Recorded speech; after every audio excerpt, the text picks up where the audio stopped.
کچھ تاکہ مہدوی صاحب چونکہ اب ہم اس دور میں ہیں، چونکہ رسول اللہ صلی اللہ علیہ وسلم تو تمام عالمین کے لیے اور ہر دور کے لیے رحمت بن کر آئے ہیں، تو ان کی حیات طیبہ سے ہمیں بہت کچھ سیکھنے کا، بلکہ سب کچھ انہی سے سیکھنے کا ہی حق ہے۔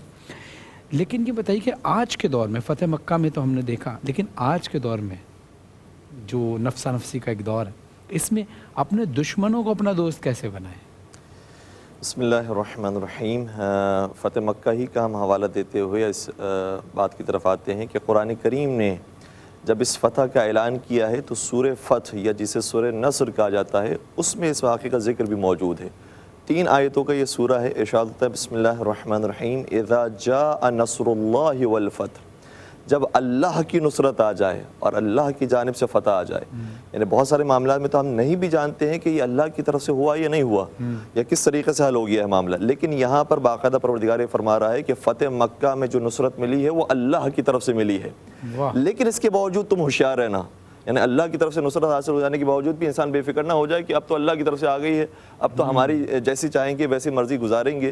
کہا کہ اذا جاء نصر اللہ والفتح ورأیت الناس يدخلون فی دین اللہ افواجا، اور تم دیکھ رہے ہو کہ لوگ آہستہ آہستہ فوج در فوج تمہارے دین میں داخل ہو رہے ہیں، تو کیا کریں؟ خوشیاں کیسے منائیں؟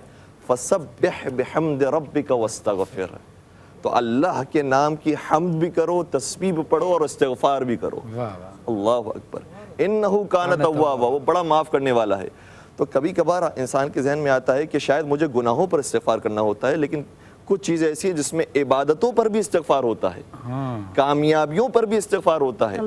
استغفار صرف اس کا مطلب نہیں کہ ہمارے اوپر آلودگی آ گئی ہے تو اس کا استغفار کیا جائے، استغفار اس کا بھی ہوتا ہے۔ اسی لیے نبی اکرم حضرت محمد مصطفیٰ صلی اللہ علیہ وسلم کے بارے میں متفقون علیہ روایت پائی جاتی ہیں کہ نبی اکرم جب نماز سے فارغ ہوتے تھے تو 70 مرتبہ استغفار کرتے تھے۔ تو کیا یہ نعوذ باللہ گناہوں پر استغفار ہو رہا ہے؟ گناہوں پر استغفار نہیں، کامیابیوں پر بھی استغفار ہونا چاہیے۔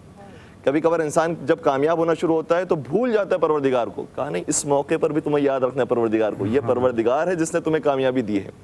ایک عالم دین تھے، جب ایک جگہ پر انہوں نے درس دیا اور لیکچر دیا تو اس کے بعد بڑے خوش ہوئے کہ آج کا لیکچر بہت زبردست گیا ہے۔ تو باہر نکلے اور سوچ رہے تھے کہ آج میرا حافظہ کیا کہنا ہے، میرے پاس جو علم موجود اس کے کیا کہنے ہیں۔ جب 2 قدم آگے بڑھائے تو پریشان ہو گئے، مجھے جانا کہاں ہے، میرا گھر کہاں پر ہے، میں بھول گیا۔ اللہ، اور دائیں بائیں سوچ رہے ہیں اور بہت فکر کر رہے ہیں کہ میرا گھر کہاں پر آئے گا۔ پھر احساس ہوا کہ جو حافظہ بھی مجھے ملا ہے وہ پروردگار کی دین ہے، جو علم اور کامیابی ملی ہے وہ پروردگار کی دین ہے۔ اس لیے کامیابیوں کے بعد بھی پروردگار کی طرف جھکنا، یہ حقیقت میں فتح مکہ کے درس۔